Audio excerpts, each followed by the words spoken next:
الرحیم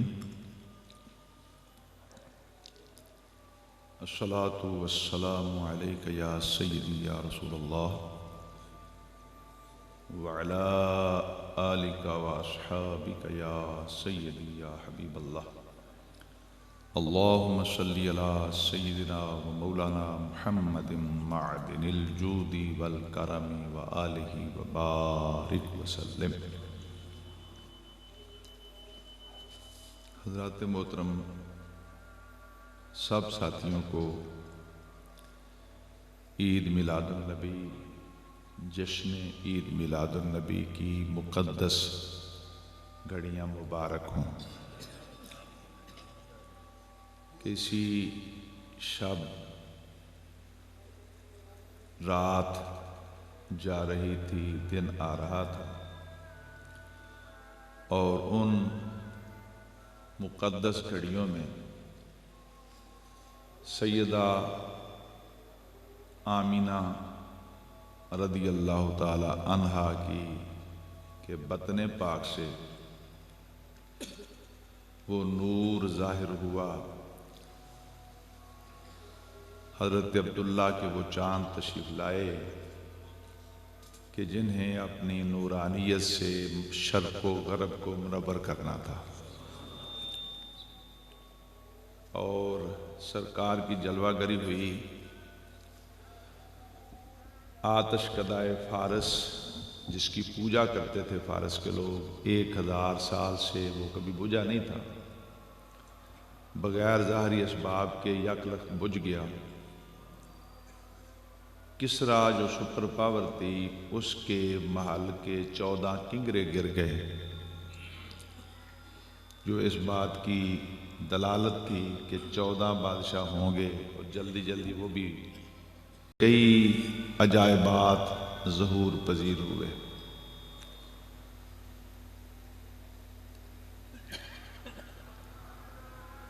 صبح طیبہ میں ہوئی، بٹتا ہے باڑا نور کا، صدقہ لینے نور کا آیا ہے تارا نور کا۔ یہ مکہ شریف میں بھی آیا ہوا اور مدینہ طیبہ میں بھی ہوا کہ مکہ میں ایک یہودی چیختا پھرتا تھا، اور صبح کا وقت تھا، دن چڑھنے سے پہلے کا وقت تھا۔ اسے پوچھا گیا کہ تجھے کیا ہوا؟ وہ کہنے لگا مجھے یہ بتاؤ کہ آج قریش کے ہاں کسی گھر میں بچہ پیدا ہوا ہے؟ بتایا گیا کہ ہاں عبد المطلب کا پوتا پیدا ہوا ہے، مرحوم عبداللہ کا بیٹا۔ وہ کہتا مجھے لے چلو۔ جب لایا گیا تو اس نے کہا کہ کیا مجھے اس بچے کی زیارت کرائیں گے؟ تو گھر سے اجازت لے کر سرکار دو عالم صلی اللہ علیہ وسلم کے دیدار کے لیے اسے موقع دیا گیا۔ دیکھتے ہی، ملاحظہ کرتے ہی، تھوڑا سا کمر سے کپڑا ہٹا کر مہر نبوت کو دیکھا تو چیخ کر بے ہوش ہو کر گر پڑا۔ ہوش آیا تو کہنے لگا قریشیو تمہیں مبارک کہ جس کا انتظار صدیوں سے ہوتا آ رہا ہے، صدیوں سے جس امام الانبیاء کا انتظار ہو رہا ہے، وہ تمہارے ہاں تشریف لائے، خوشی مناؤ۔ الفاظ کا معنی یہ خوش ہو جاؤ کہ وہ محبوب اللہ کا حبیب تم میں جلوہ گر ہو گیا۔ وہ لوگ بنی اسرائیل سے تھے اور قریش بنی اسماعیل سے تھے، اور ان کو یہ بھی ایک توقع تھی کہ شاید وہ نبی بنی اسرائیل سے ہی آئیں گے، لیکن جب سرکار کو دیکھا تو اس نے کہا کہ بنی اسرائیل سے نبوت رخصت ہو گئی، اور اے قریشیو خوش ہو جاؤ، خوشیاں مناؤ کہ تم میں وہ محبوب پیارا جلوہ گر ہوا۔ حضرت حسان بن ثابت جو سرکار کے درباری نعت خان، وہ مدینہ طیبہ میں تھے، وہ واقعہ بیان کیا کرتے تھے کہ ایک یہودی کو مدینہ شریف میں بھی چیختے دیکھا۔ اچھا، یہ مکہ والے نے کہا تھا کہ ہمارے بڑوں کو جناب موسیٰ علیہ السلام نے یہ بتایا تھا کہ فلاں جگہ پر یہ ایک تارا ہے، وہ تارا غائب ہو جائے گا جس دن وہ حبیب تشریف لائیں گے، کیونکہ اس تارے میں اس نبی کا نور ہے۔ تو آج میں نے سحری کے وقت جو دیکھا تو وہ تارا نہیں تھا۔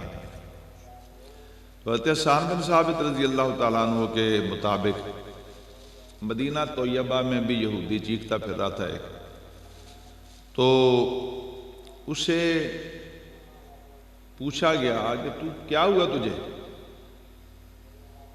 تو کہنے لگا کہ آج اس دنیا میں امام الانبیاء سارے نبی جن کے ترانے پڑھتے گئے،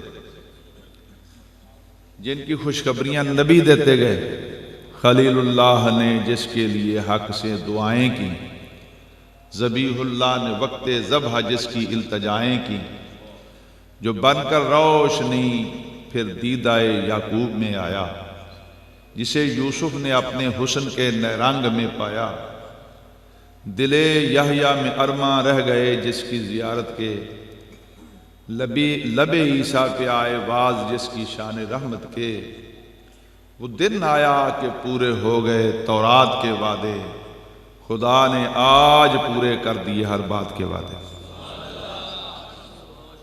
تو اس نے کہا، چیخ چیخ کر کہا یہودی نے کہ آج وہ نبی آ گئے ہیں دنیا میں۔ پوچھا گیا تجھے کیسے پتا چلا؟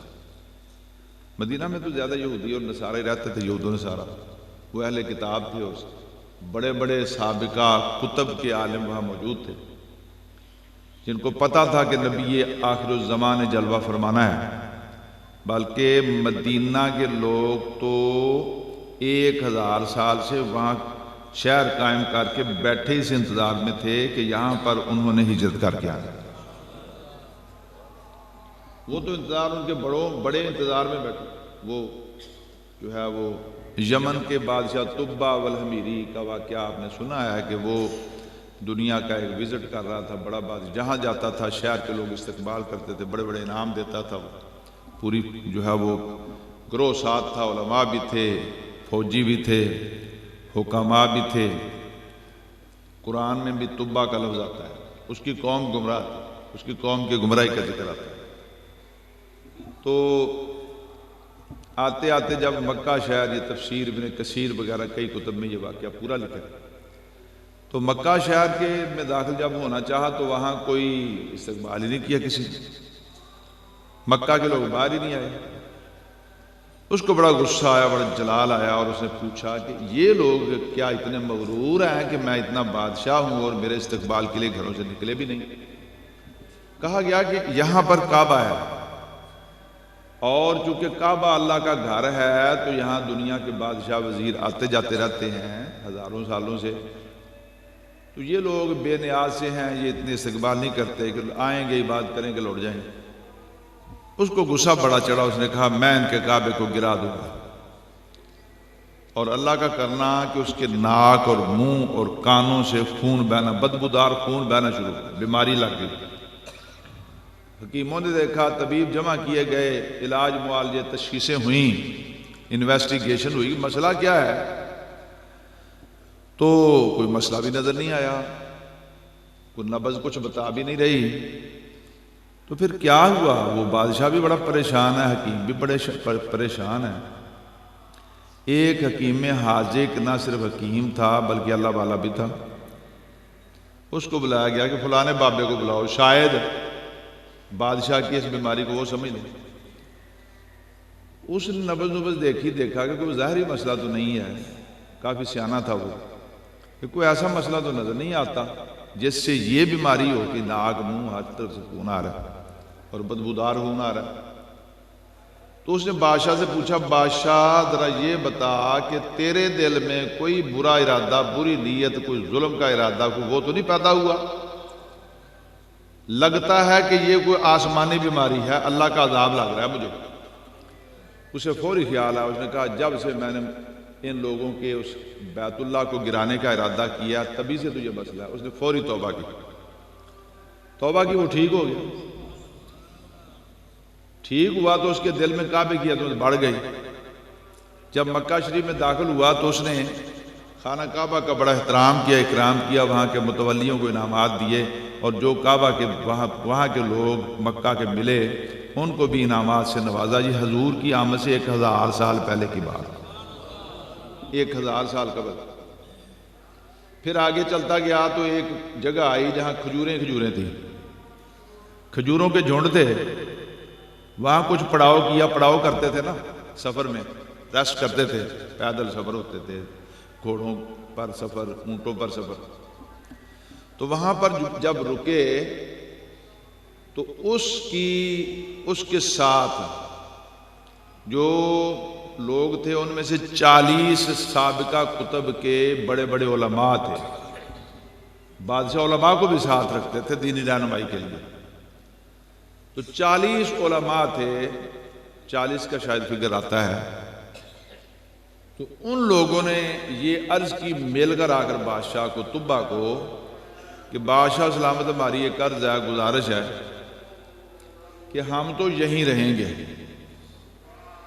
ہم نے یہاں رہنا ہے، آپ ہمیں اجازت دے دیں کہ ہم اسی جگہ پر قیام کریں۔ بادشاہ نے پوچھا کوئی وجہ؟ نہ یہاں کوئی شہر ہے، نہ کوئی یہاں میدان ہے، نہ کوئی ایسی کوئی اور چیز ہے جہاں تو رہنے کا تمہیں شوق ہے، کھجوروں کے تو جھنڈ ہے یہاں پر، اور تم نے یہ کہہ دیا کہ ہمیں یہاں رہنے کی اجازت دو، نہ تمہارا کوئی بزنس یہاں، نہ کوئی کاروبار، نہ کھانے جانے کا انتظام ہے، تو تم نے یہ بات کیوں کی؟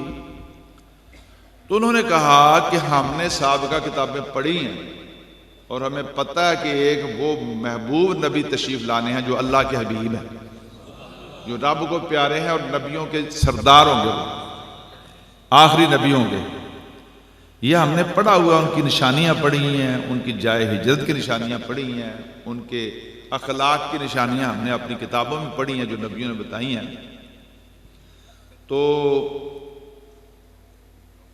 ہم یہ سارے علماء اس پر اجماع ہو گیا ہے، سب نے یہ بات تسلیم کی اور فیصلہ ہو گیا ہے کہ وہ جگہ جہاں وہ محبوب پیارے ہجرت کر کے آئیں گے نا، وہ یہی ہے، اس کی نشانی یہی ہے، یہ پتہ چل گیا۔ صاحب بادشاہ مہربانی کر ہمیں یہاں رہنے دے، شاید ہماری زندگیاں یاوری کریں اور ہم اس حبیب پیارے کی زیارت کریں، ہمارے ہوتے ہوئے وہ آ جائیں، اور اگر فرض محال ان میں زیادہ دیر ہے اور ہمارے ہوتے نہ آئیں تو چلیں، ہماری نسلیں، نسلوں کی نسلیں، نسلوں کی نسلیں، وہ تو ان کے صحابی بنیں گے۔ تو بادشاہ نے اجازت دی اور وہاں پر مکانات بنوائے۔ پہلے ٹھہر گیا اور جو مستری ساتھ تھے مٹیریل جمع کیا، مکانات کہا بناؤ، انہوں نے مکانات ان علماء کے لیے بنائے، اور تب یہ شہر مدینہ آباد ہوا۔ مکانات بنا دیے اور ایک 2 منزلہ مکان بھی بنایا، اور جو بڑا عالم تھا اس کو دے دیا، اور ایک رکا بھی لے کر دیا، اور رکے میں یہ لکھا اور یہ کہا کہ یہ اگر وہ حبیب آئیں تو یہ رکا ان کو دینا ہے میرے، اور اگر وہ تمہارے ہوتے نہ آئیں تو بیٹے کو بتا کے جانا ہے، وہ آگے یہ نسلوں میں بتا کے جاؤ۔ یہ نظام اس زمانے میں چلتا تھا، آگے سے آگے یہ منتقل ہونا چاہیے۔ تو اس میں لکھا کیا تھا کہ اے اللہ کے رسول صلی اللہ علیہ وسلم، علماء نے مجھے آپ کے متعلق بتایا اور آپ شفیع ہوں گے قیامت کے دن، یہ بھی بتایا، تو میں آپ پر ایمان لاتا ہوں، میری ملاقات تو آپ سے نہیں ہوئی، اور آپ سے استدعا کرتا ہوں کہ قیامت کے دن مجھے بھی آپ شفاعت کر کے جنت میں لے جائیے۔ اس نوعیت کے جملے لکھے، اور جو بڑا مکان تھا بڑے عالم کو دیا، ان کو کہا یہ مکان اسی حبیب پیارے کا ہے، جب آئیں تمہاری زندگی میں آئیں، تمہاری اولاد کی زندگی میں آئیں، ان کی اولاد کی زندگی میں آئیں، ان کی اولاد کی زندگی میں آئیں، تو میرے طرف سے یہ مکان ان کو پیش کرتا۔ سبحان اللہ، ذرا غور کریں، آج ہم پیارے آقا کی آمد کے ذکر کر رہے ہیں، آمد کی خوشی منانے کے لیے بیٹھے ہیں، یہ کوئی آج کا کام ہے؟ سرکار کی آمد سے 1000 سال پہلے 40 علماء جو ہیں وہ مدینہ طیبہ میں دھرنا مار کر بیٹھے ہوئے ہیں، چوکڑا مار کر بیٹھ گئے کہ ہم نے نہیں جانا، یہاں محبوب آ رہے ہیں، حضور کا انتظار ہو رہا ہے۔ مرحبا تو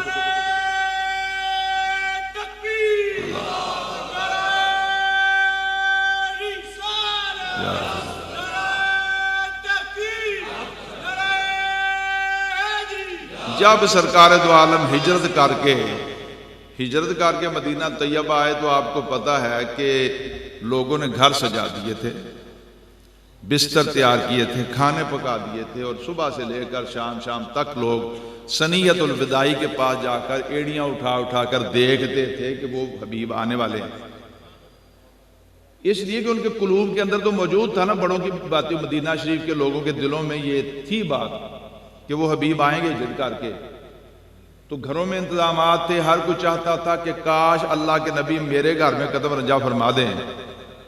تو جب سرکار کا جلوہ ہوا، نعرے لگے اور جناب والا خوشیاں جھوم پڑ گئی مدینہ شریف میں کہ وہ حبیب پیارے آ گئے، تو جب آئے تو ہر کوئی سلام کرتا تھا، ہاتھ جوڑتا تھا اور مہار پکڑتے تھے اور عرض کرتے تھے یا رسول اللہ میزبانی کا شرف ہمیں دے دے۔ بچیاں کوٹھوں پر چڑھ کر نغمے گا رہی تھی، طلع البدر علینا من ثنیات الوداع، ہم پر بدر طلوع ہو گیا، ماہ کامل طلوع ہوا، کہاں سے؟ سنیت الوداع سے، واجب شکر علینا، ہم پر اللہ کا شکر واجب ہو گیا ہے، ما دعا للہ دائی، جب تک دعا کرنے والا دعا کرے۔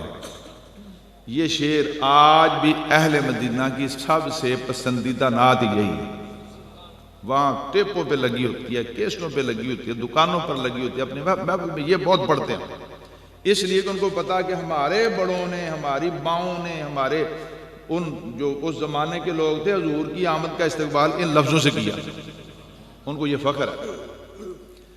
تو جب انہوں نے کہا تو سرکار نے فرمایا میری اونٹنی کی نکیل چھوڑ دو، یہ اس کو پتا ہے کہاں ٹھہرنا ہے، جہاں یہ ٹھہر جائے گی بیٹھ جائے گی، ہمارا قیام وہی ہے۔ سبحان اللہ، سرکار تو جانتے ہیں حضور جس اونٹنی پر سوار ہیں وہ اونٹنی بھی جانتی ہے کہ مقام کہاں ہے باقی، اور اونٹنی بیٹھی تو کہاں بیٹھی، مال سجے سجے رہ گئے، کوٹھے جو ہے وہ وہاں کے مطلب انتظامات ادھر ہی رہ گئے، اور غریب سے تھے حضرت ابو ایوب انصاری، اور اس مکان میں رہتے تھے، اسی دادے کی اولاد میں سے تھے جو بڑے عالم تھے، 2 منزل مکان میں رہتے تھے، اور یہ غمگین تھے کہ میں کہڑے منہ نال آکھاں کہ میرے گھر آ جو میرے کو کی، تو کیا ہوا، اونٹنی بیٹھی تو ابو ایوب کے دروازے پر جا بیٹھا۔ سبحان اللہ، سرکار کو بھی پتا، سرکار کی اونٹنی کو یہ مکان ہمارا ہے جو چھوڑ کر گئے ہوئے، جگاؤ بھاگ میرے بھی ابو ایوب دے وانگوں مقدر اس دا کتھوں لے آواں یا رسول۔ اور ایک یہ شعر بھی کہا جاتا ہے، ماڑی کلی تھی خوش بخت ایوب دی، جتھے جا کے رکی داچی محبوب دی، نیویاں دا پرونا ہے ساڈا نبی، کوٹھیاں تے چڑھے ویکھ دے رہ گئے۔ سبحان اللہ۔ تو سرکار کا وہاں جلوہ ہوا، ابو ایوب رضی اللہ تعالیٰ عنہ کی آنکھوں میں آنسو اور دل خوشی سے جھوم رہا ہے، اور پھر عاشق بھی ایسے تھے، روایات میں یہ لکھا ہے، بڑی روایت میں حضور نے نیچے رہنا پسند فرمایا اور ان کو کہا تم اوپر رہو، اور یہ دیواروں کے ساتھ میاں بیوی دیواروں کے ساتھ لگ کر سوتے تھے کہ وچکار کتے ایسی تھان تے نہ لیٹ کے سوئیں ساڈے پیر ادھر نہ ہون جتھے آقا تشریف فرما ہو۔ اب حکم تو آقا نے دے دیا نا، تو کیا بات ہے کہ دیکھیں اس حبیب پیارے کا کب سے انتظار، کتنے پادری کر رہے ہیں، اس زمانے کے پوپ کر رہے ہیں، اس زمانے کے راہب کر رہے ہیں، اس زمانے کے علماء کر رہے ہیں۔ مدینہ شریف والی بات میں نے بتائی تو وہ یہودی، اس سے پوچھا گیا کہ تمہیں کیسے پتا چلا کہ آج آ گئے ہیں وہ؟ تو اس نے کہا میرے بڑے وڈے دادے پردادے اتلے حضرت موسیٰ علیہ السلام دے خاص شاپی تھے، اور ایک دن میرے موسیٰ علیہ السلام انہوں نے باہر لے گئے سرگیے اور باہر کھاڑ کے آکھے تینوں ایک راز دی گل دساں، او تارے نظر آؤندے نہیں کہ آ رہے ہیں، ان درمیان ایک تارا چمکے گا اودن جدن محمد مصطفیٰ تشریف لے، یہ نشانی ہوئے گی جو آگے نہیں۔ تو اندر سانو بڑیاں تو عادت ہے، نسل در نسل ہمارے بڑوں نے جو ہے بتائی ہے ہمیں بات، تو ہم نکل کر ٹیلے پر کھڑے ہوتے ہیں اور غور غور سے ان تاروں کو زیارت کرتے ہیں، دیکھتے ہیں کہ وہ تارا آ تو نہیں گیا۔ آج جب حسب معمول میں نکلا اور ٹیلے پر چڑھا تو میں نے غور سے دیکھا تو وہاں تارا اپنی پوری آب و تاب کے ساتھ دمک رہا تھا، جو ثبوت ہے کہ آج جو آ گئے جنہاں دا صدیاں تو انتظار ہو گئے۔ اور امام علیہ سنت نے جو کہا نا، صبح طیبہ میں ہوئی بٹتا ہے باڑا نور کا، صدقہ لینے نور کا آیا ہے تارا نور کا، یہ اسی کی طرف اشارہ ہے۔ ورنہ سرکار تو مکہ میں آئے نا، تو اعلیٰ طیبہ کا ذکر کر رہے ہیں، مدینہ شریف کا۔ صبح طیبہ میں ہوئی بڑھتا ہے باڑا نور کا، صدقہ لینے نور کا آیا ہے تارا نور۔ تو اللہ تعالیٰ اس مبارک ان گھڑیوں کی برکتیں ہمیں عطا فرمائیں۔ دعا مانگتے ہیں، اس کے بعد سنت ادا فرمائیں، نماز فجر ہوگی، اس کے بعد محفل جاری۔ اللہم صلی علی سیدنا و مولانا محمد وعلی آل سیدنا و مولانا محمد وبارک وسلم۔ یا الہ العالمین، میلاد پاک کے قیام کی درود و سلام کی محفل اپنی بارگاہ اقدس میں قبول فرما، اور یا اللہ ان مقدس گھڑیوں کے صدقے یا الہ العالمین جتنے مومنین مومنات دنیا سے جا چکے ان کی مغفرت فرما، اور ہمارے صغیرہ کبیرہ گناہ معاف فرما۔ ہمیں پیارے نبی کریم صلی اللہ تعالیٰ علیہ وسلم کا سچا عشق اور سرکار کی سنتوں پر عمل پیرا رہنے کی توفیق عطا فرما۔ جو اہل ایمان بیمار ہیں یا اللہ کلی شفا عطا فرما دے، جو بے اولاد ہیں نیک اولاد عطا فرما، جو پریشان ہیں پریشانیاں دور، جو صبح سویرے سویرے باوضو تیرے بندے محبوب کریم پر درود پاک سرکار کے آمد کی گھڑیوں میں پڑھ رہے ہیں، یا الہ العالمین سب کے ظاہر باطن کو روشن و منور فرما۔ الہی پیارے آقا کا سچا عاشق بننے کی توفیق عطا فرما، سرکار کے مدینہ طیبہ کی بعد و حاضر نصیب فرما۔ قیامت کے روز پیارے نبی کریم صلی اللہ تعالیٰ علیہ وآلہ وسلم کی شفاعت اور جنت الفردوس میں ہم سب کو، سب اہل ایمان کو داخلہ نصیب فرما۔ ان پیاری گھڑیوں کے صدقے جس کو جو پریشانی ہے یا اللہ حضور کی آپ میلاد کی خوشی میں دور کر دیں، اور جائز دلی خواہشیں پوری فرما دیں، نیک ارادوں میں برکت عطا فرما دیں۔ جنہوں نے دعاؤں کے لیے کہا یا اللہ سب کی نیک حاجات پوری فرما دے، جن کے بچوں کے رشتوں کے مسائل ہیں یا اللہ بہتر اسباب مہیا فرما دے، گھروں میں کوئی تکلیف ہے یا اللہ دور کر دے، ہمارے ملک پاکستان کی خیر فرما، مکہ مدینہ پاک کی حاضریوں کے رستے یا الہ العالمین ہمارے لیے کھول دے۔ وصلی اللہ تعالیٰ علی حبیبہ سیدنا محمد وعلی آلہ وسلم۔ سنت ادا فرما۔